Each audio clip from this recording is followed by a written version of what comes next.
Well, hi there. My name is Doodlemachine. Welcome. I heard you're interested in digital art, but what should you choose? Raster or vector?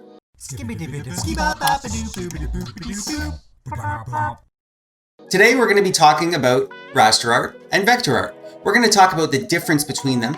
We're going to talk about how to make raster art. We'll talk about how to make vector art. We're going to talk about why you should choose one or the other.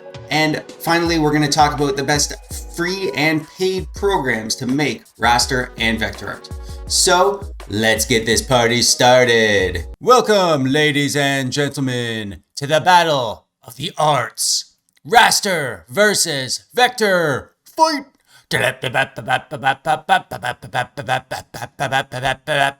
Mortal Kombat! So you've decided to get into digital art. Maybe you have a drawing tablet, maybe you've started playing around with some drawing and painting programs, and it's going well. And then you show your drawing to somebody and they say to you, "Whoa, nice picture. Is that raster or vector?" And you say, Why would you say that? Just answer the question. Wait, you don't know what raster and vector art is? Well, I got you covered. We're going to talk about that right now. So what is a raster image? Raster images are made up of pixels. Pixels are tiny little dots. These are the points of light on your computer screen.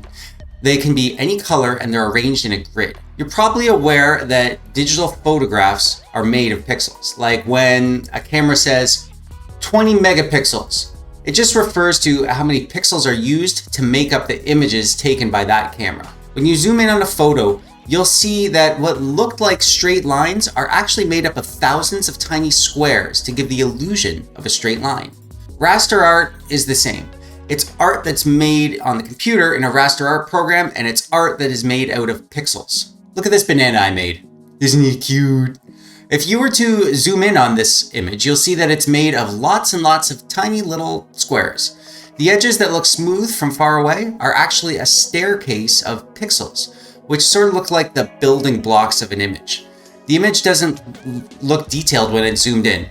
It's blurry and pixely, as if it's made out of a bunch of colored squares, because it is. So what is a vector image? Vector images are a different beast entirely. Vector images are not made out of pixels. They're made out of shapes. They are mathematical data that tells the program what the image looks like, rather than just building it out of pixels. A raster banana is built out of pixels, but a vector banana is built out of lines, points, and curves. So when I zoom in on this vector banana, there's no level of zoom that is too much. You never get close enough to see the pixels because there are no pixels. You just see an endlessly detailed curve. The edge never gets that pixely staircase effect the way raster art does. It's always perfectly smooth and crisp. Vector images are usually a smaller file size because the actual amount of data is less. Each point and curve is a mathematical instruction for making the image. Rather than like a raster image needing to store the data for millions of pixels, each with their own position and color, a vector image stores only the data for the points and curves that make the image, so it ends up just being a smaller file. But we are artists. Just because you know what the difference between a raster and vector image is, doesn't help you if you want to make digital art, does it? Artists care about raster and vector because of how they can use it to make their art easier, better, more versatile, more enjoyable. So let's quickly chat about making raster art versus vector. Making raster art is a process of using digital paintbrushes to draw pictures, create shapes, and do other painterly effects. I like to make solid shapes with the standard brush and eraser tools and then lock the transparency. With the transparency locked, I can draw and paint inside the shapes. If you have a Wacom tablet or a graphics tablet, you can use the pressure sensitivity to allow your brushes to be thicker or thinner as you press the pen harder or softer. You can set the brushes to adjust their opacity based on the pen pressure. It's not complicated though. Getting good at making raster art is a matter of learning the tools at your disposal and then just doing your thing. If you already like to draw with pens, pencils, markers, You'll feel right at home drawing your pictures in raster art programs, adding color. If you like to paint, you'll be able to use the same painting skills, but digitally. Keep your document organized in layers, and you'll be able to make changes as you go. It's a quick and easy way to create your images in a very polished way with all the effects that raster art gives you at your disposal. Making vector art is quite different than making raster art. I mean, at first glance, it can seem similar. You can draw lines, color in with different brushes, but you'll quickly notice that working with curves and points is quite different than working with pixels. You can't just erase parts of a line, for instance, or use a transparent brush to do subtle effects. Each shape is an object and can be manipulated with the vector tools in completely different ways than a raster image would. I love working with vector artwork because it's such a logical and efficient way to produce digital art. It's simple to make changes, to tweak your shapes until they're just right, and to have the flexibility to modify the strokes and fills at any point without having to erase or repaint parts of your picture. The pen tool is very precise and gives you the control to create exactly the right shape and edit the curves as needed.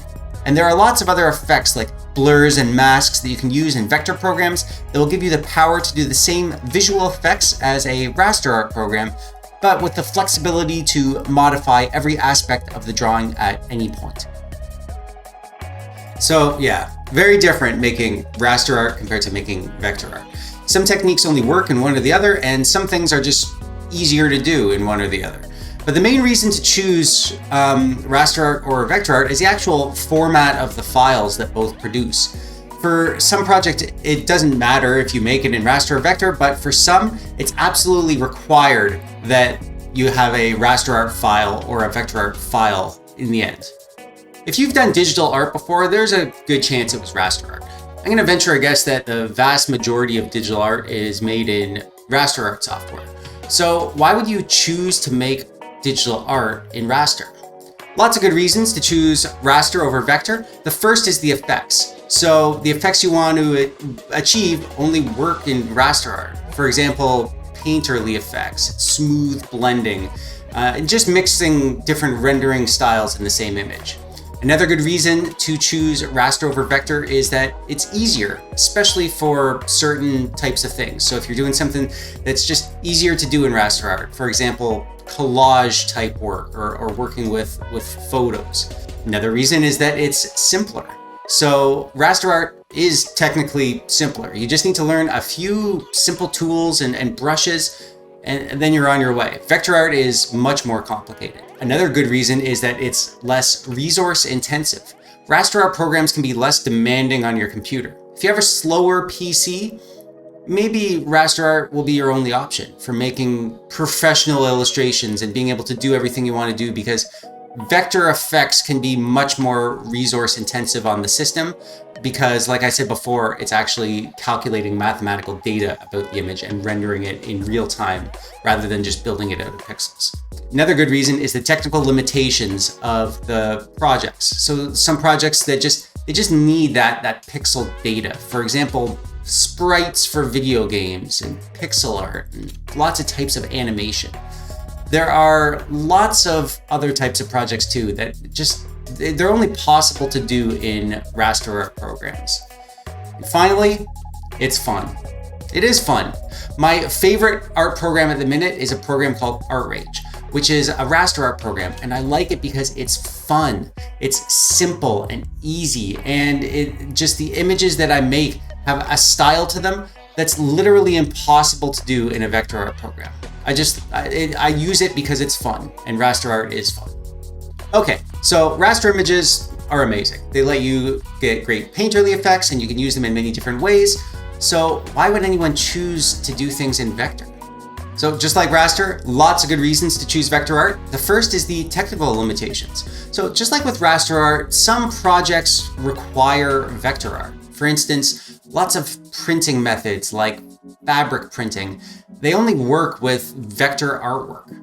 Or even things like artwork for layouts and graphics that just need that vector data to work with the programs and the use that they have in mind for it. Another good reason is the flexibility.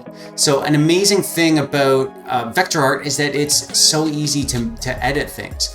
You can change the colors, you can manipulate the lines and curves, you can extract and isolate just the parts you want. Nothing is final with vector artwork. You can always just tweak anything about the image at any time.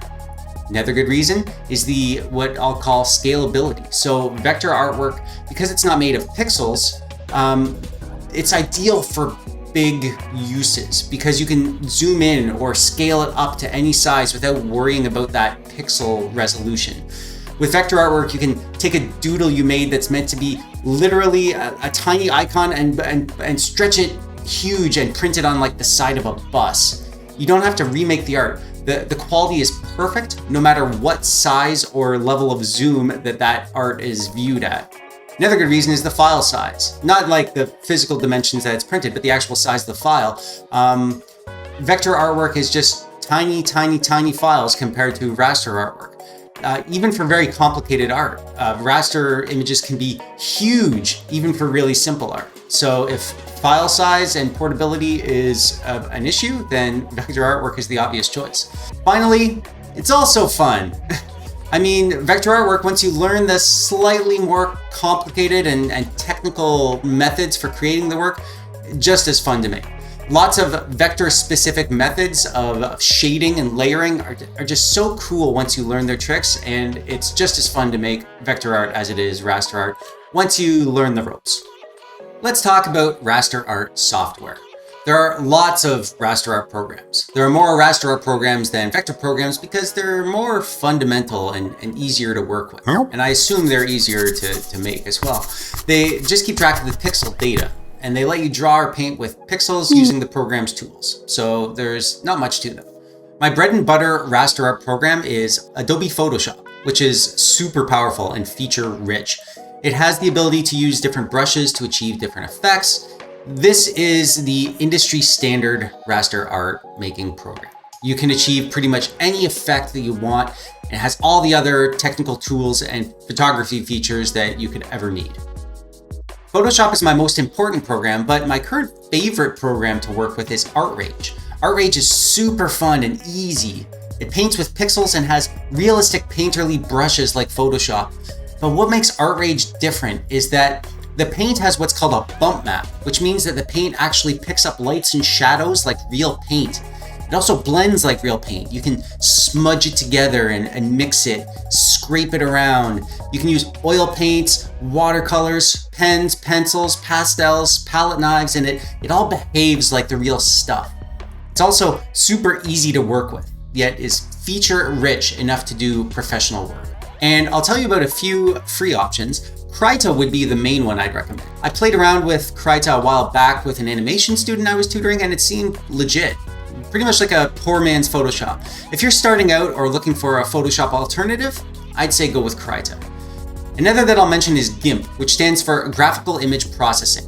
It's an open source program, and it's also a lot like Photoshop, but it's more of a technical program. I'd say this is more for computer programmers or artists making assets for video games, like pixel art, for instance, or anyone that needs access to a more kind of data-focused image format control.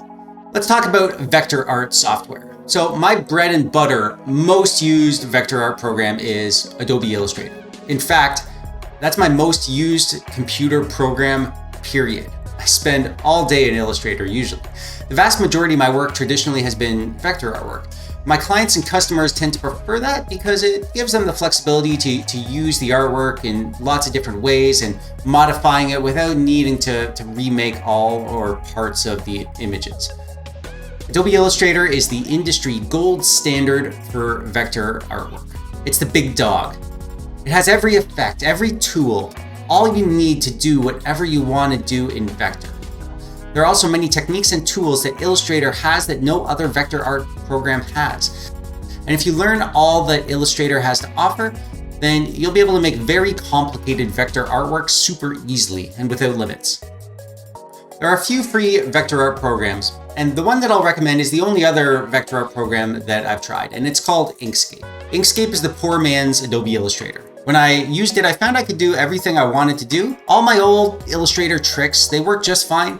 It's just that all the things are in slightly different places, or there are slightly different methods to do the same things.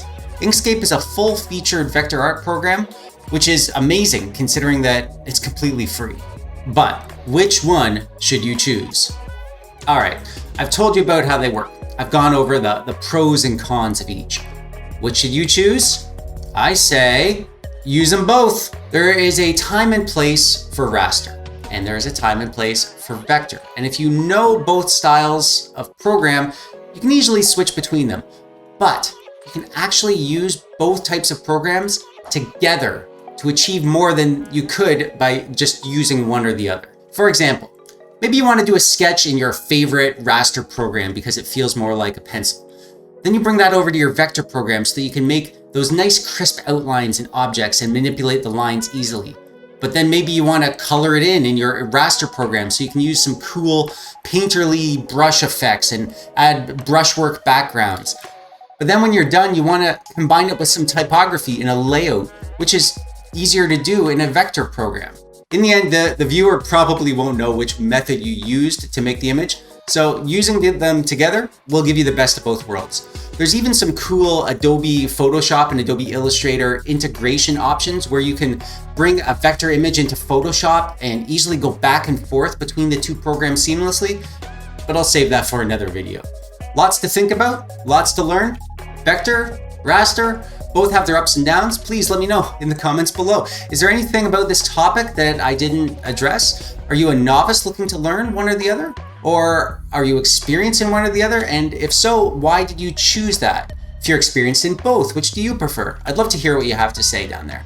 And while you're down there, click the thumbs up button if you like the video. Click the thumbs down button if you disliked it. Subscribe so you don't miss any of my videos. I do a daily doodle every day. And as always, thanks for watching.